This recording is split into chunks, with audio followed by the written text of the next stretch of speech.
അങ്ങനെയാണ് വയനാട്ടിൽ അക്സെപ്റ്റബിൾ ആകാൻ, സ്വീകാര്യനാകാൻ രാഹുൽ ഗാന്ധിക്ക് വേറെ വഴിയില്ല, ലീഗിനെ പുകഴ്ത്തിയേ മതിയാകൂ എന്ന്.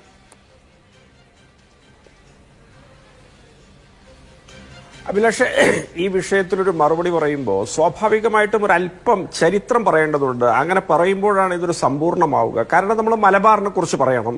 1790 ടിപ്പുവിന്റെ പതനത്തിന് ശേഷം ഒരു ദശകം ബോംബെ പ്രസിഡൻസിയിലും പിന്നെ 156 കൊല്ലം മദ്രാസ് പ്രസിഡൻസിയിലൊക്കെ ഉണ്ടായിരുന്ന മലബാർ ചിറക്കലും പിന്നെ കുറുമ്പ്രനാടും കോഴിക്കോടും വയനാടും കോട്ടയവും എറണാകുളം വള്ളുവനാടും പൊന്നാനിയും പിന്നെ ഫോർട്ട് കൊച്ചിയും പാലക്കാടും ഒക്കെ അടങ്ങുന്ന മലബാറിനെ കുറിച്ച് നമുക്ക് പറയേണ്ടി വരും. അവിടെ 1891 സെൻസസ് പ്രകാരം 33% മുസ്ലിങ്ങൾ ഉണ്ടായിരുന്നു. അതിൽ ഏറനാടിൽ 50% കൂടുതൽ, വള്ളുവനാടും പൊന്നാനിയിലും ഒക്കെ 40% കൂടുതൽ. അവിടെയാണ് 1800 തൊട്ട് വിവിധങ്ങളായ കാർഷിക കലാപങ്ങൾ നടക്കുന്നത്.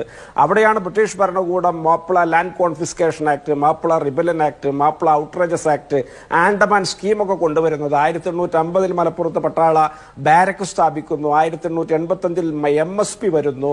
അവിടെ 921 കലാപം മൂർത്ത ഭാവം കൈവരിക്കുന്നു. അവിടെ മാപ്പിളമാരെ, പ്രത്യേകിച്ച് അപകടകാരികൾ, അവർ മരണഭയമില്ലാത്ത യുദ്ധോത്സുകരെന്നൊക്കെ ബ്രിട്ടീഷുകാർ നിയമത്തിൽ തന്നെ രേഖപ്പെടുത്തി വെക്കുന്നു. അത്തരത്തിലൊക്കെയുള്ള വലിയ ഒരു പരിതാപകരമായ സാഹചര്യം 921 6 മാസക്കാലത്തോളം ഏറനാട്ടിൽ സമ്പൂർണ്ണമായും വള്ളുവനാട്ടിലും പൊന്നാനിയിലൊക്കെ ഭാഗികമായും ബ്രിട്ടീഷ് ഭരണം വിട്ടുപോയി. അവിടെ പിന്നീട് ഇന്ത്യ രാജ്യത്തെ 4-3 ബ്രിട്ടീഷ് പട്ടാളം കേന്ദ്രീകരിച്ച് പട്ടാളം താണ്ഡവമാടി ഡോർസെറ്റ്, ചിൻകച്ചിൻ, ഗൂർഖ റെജിമെന്റുകളൊക്കെ വന്നു, ജനതയെ ചവിട്ടിയരച്ചു. അങ്ങനെ ഒന്നിനും കൊള്ളാത്ത ശൂന്യത ആ മേഖലയിൽ സൃഷ്ടിക്കപ്പെട്ടു. 1920കളിലും 30കളിലും 40കളിലും ഒക്കെ മദ്രാശി പട്ടണത്തിൽ പിച്ചതെണ്ടുന്നവരിൽ 50%-ലധികം പേര് ഈ പറഞ്ഞ ഏറനാട്ടിലും വള്ളുവനാട്ടിലും ഉള്ള മാപ്പിളമാരായിരുന്നു, വൃദ്ധകളായ സ്ത്രീകളായിരുന്നു.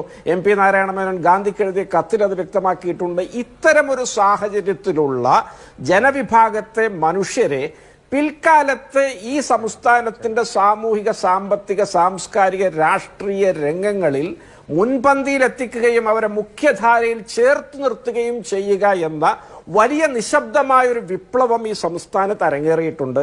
മുഹമ്മദ് അബ്ദുറഹ്മാനെ, MP നാരായണമേനോനൊക്കെ പോലുള്ള വ്യക്തികളെ നമുക്ക് കൂടെ പറയേണ്ടി വരുമെങ്കിലും ഒരു പ്രസ്ഥാനം എന്ന നിലയിൽ മുസ്ലിം ലീഗിന് ആ വിഷയത്തിലുള്ള പങ്ക് അനിഷേധ്യമാണ്.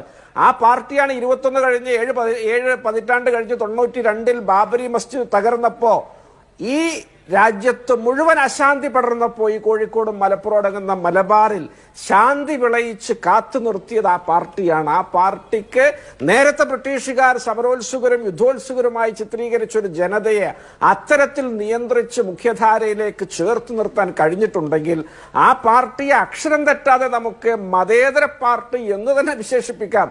യാതൊരു തർക്കം അതിനകത്തില്ല. അത് വ്യത്യസ്ത സമയങ്ങളിൽ എല്ലാ രാഷ്ട്രീയ പാർട്ടി നേതാക്കളും ആ വിഷയത്തിൽ നിലപാടുകൾ വ്യക്തമാക്കിയിട്ടുണ്ട്. പിന്നെ ഇവിടുത്തെ BJP സംബന്ധിച്ചിടത്തോളം ഒരു ജിന്നയുടെ ലീഗിനെ പറ്റി പറയുന്നു. ജിന്നയുടെ ലീഗുമായിട്ട് അവരായിരുന്നു പഞ്ചാബിൽ ഫസലുല്ലക്കിന്റെ കൂടെ, സിന്ധിൽ ലിയാഖത്ത് അലി ഖാന്റെ കൂടെ, നോർത്ത് വെസ്റ്റ് ഫ്രോണ്ടിയർ പ്രൊവിൻസിൽ ചൗധരി ഇഫ്തിഖാറുദ്ദീൻ ഖാന്റെ ഒക്കെ കൂടെ അധികാരം പങ്കിട്ട് ശ്യാം പ്രസാദ് മുഖർജി അടക്കം ബംഗാളിലെ ഫസലുല്ലക്കിന്റെ കൂടെ മന്ത്രിയായിരുന്നിട്ടുണ്ട്. അവർക്കായിരുന്നു ബന്ധം. 48-ന് ശേഷമുള്ള ലീഗും ജിന്നയുടെ കാലത്തിൽ ലീഗും തമ്മിൽ അവർ താരതമ്യപ്പെടുത്തുമ്പോൾ അവർക്ക് ബന്ധമുണ്ടായിരുന്നവരാണ് ജിന്നയുടെ ലീഗ്. ഈ ലീഗുമായിട്ട് അവർക്ക് ബന്ധമില്ല.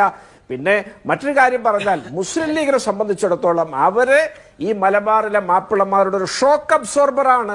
അവരാണ് അവരെ മുഖ്യധാരയിൽ ചേർത്ത് നിർത്തുന്നത്, ജനാധിപത്യത്തിന്റെ, മതേതരത്വത്തിന്റെ വഴിയിൽ ഊട്ടിയുറപ്പിച്ചു നിർത്തുന്നത്. അത് കൃത്യമായി മനസ്സിലാക്കിയിട്ടാണ് രാഹുൽ ഗാന്ധി അത് ജനാധിപത്യ മതേതര പാർട്ടിയാണ് എന്ന് വാഷിംഗ്ടൺ DC വെച്ച്, അവിടെ സെൻട്രൽ പ്രസ് ക്ലബിൽ വെച്ച് പറഞ്ഞത്. അതിലും വലിയൊരു അംഗീകാരം വേറെന്താ മുസ്ലിം ലീഗിന് വേണ്ടത്? ഇതിനെ എതിർക്കാൻ തന്റെ ഇടമുണ്ടെങ്കിൽ നരേന്ദ്രമോദിജിയോട് വാഷിംഗ്ടണിലൊന്നും പോകണ്ട, വല്ല വാരാണസിയിലോ അഹമ്മദാബാദിലോ ഒരു സാധാ പത്രസമ്മേളനം വിളിച്ച് കാര്യകാരണ സഹിതം ഇതിന് വിശദീകരണം കൊടുക്കാൻ പറയൂ. അദ്ദേഹം പത്രസമ്മേളനം നടത്തുന്നത് പതിവില്ലല്ലോ. പിന്നെ അമിത് മാളവ്യമാരൊക്കെ വായനയും എഴുത്തും അറിയാത്ത ആളുകൾ, ആ ഭാഗമായിട്ട് ബന്ധമില്ലാത്ത ആളുകൾ, ചരിത്രമറിയാത്ത ആളുകൾ, അവർ വല്ലതൊക്കെ പറയുന്നത് ഇവിടെ ചർച്ച ചെയ്യേണ്ട കാര്യമില്ല. ഇത് തന്നെയാണ് അഭിലാഷ് എനിക്ക് പറയാനുള്ളത്.